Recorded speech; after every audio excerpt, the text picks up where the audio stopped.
આ વિડિયો તમે પૂરો જોઈ લેજો, નહીં તો તમારી લાખો રૂપિયાની ભેંસ તમારા હાથમાંથી ખોવાઈ જશે।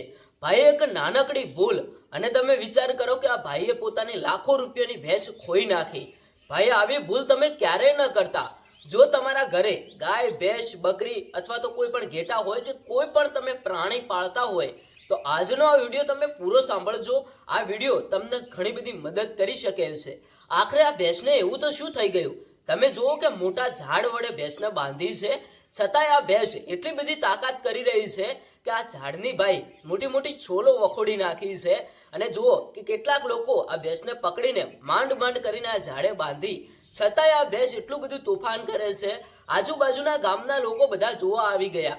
આખરે આ માલિકે એવી તો શું ભૂલ કરી નાખી? હા ભાઈ, આવી ભૂલ તમે ક્યારેય ન કરતા। ભાઈ થોડા ટાઈમ પહેલા આ ભેંસ જ્યારે ખેતરની અંદર ચરવા ગઈ હતી, અને તમને બધાને ખબર જ છે કે આપણા ગામડાઓની અંદર ઘણા બધા એટલે કે મોટા ભાગના લોકો પોતાના કોઈ પણ પ્રાણીઓ હોય એને ખેતરની અંદર ચરાવવા માટે જતા હોય છે।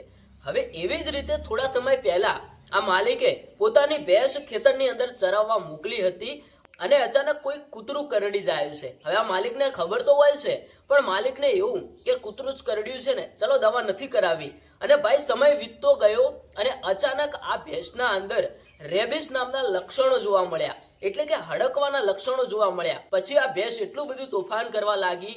આ ભેંસને જેમ તેમ કરીને ભાઈ ઝાડ વડે બાંધવામાં આવી, છતાંય આ ભેંસ એટલી બધી તાકાત કરે કે આ ઝાડ ઉખેડી નાખે। પછી ભાઈ ડોક્ટરને કોલ કરવામાં આવ્યો, ડોક્ટર આવ્યા ખરી, પણ ભાઈ સમય બહુ વીતી ગયો હતો। જો ભાઈ તમારી ભેંસને કોઈ પણ આવું કૂતરું કરડે કે તમને કોઈ નાના મોટી બીમારી લાગે ને, તો તાત્કાલિક ડોક્ટરને જાણ કરજો, નહીં તો આ માલિક સાથે જે થયું ને એવું ભાઈ તમારી સાથે પણ થઈ શકે છે। હવે આ ડોક્ટર આવ્યા પણ દવા કરે, પણ ભાઈ સમય બહુ વીતી ગયો હતો। એકવાર જ્યારે રેબિસના લક્ષણો જોવા મળે છે પછી તેને કાબૂમાં કરવું એ ભાઈ બહુ મુશ્કેલીનું કામ છે। આ ભાઈએ પોતાની લાખો રૂપિયાની ભેંસ ખોઈ બેઠા છે। ભાઈ તમને બધાને ખબર જ છે કે આપણે એક ભેંસ ખરીદવી હોય તો કેટલા પૈસા આપણે ચૂકવતા હોઈએ છીએ, ઘણી બધી મહેનત બાદ એક ભેંસ લાવતા હોઈએ છીએ।